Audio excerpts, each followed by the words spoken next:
And then the defense pivoted. They showed the jury a text from another accuser, Jane, Diddy's former girlfriend. This was sent to KK, his chief of staff, and it read, quote, "I'm excited to surprise him."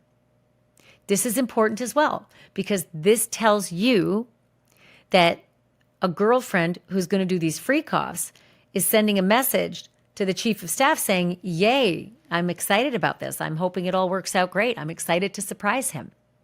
It was a message that the defense was hoping would complicate Jane's narrative of how she participated in these freak-off nights.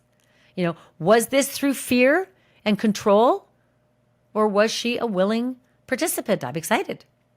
Look, you've already heard how Jane characterized it on the stand. She tried to make it sound good to everybody because she just wanted to please, right? Or could you look at it a different way? Depends on how the jury sees it. But they did see additional messages between Jane and KK, where KK asked Jane twice to call her. She said Combs was pressing to make some plans. And Jane's reply was, quote, "My answer to him is no, and it is still no," end quote. And that line stood out for the clarity, right? For its resistance. The defense here is showing that Jane had agency over her own choices. Would she or wouldn't she bend to Diddy's demands? And that text, at least, showed that she had the right to refuse him.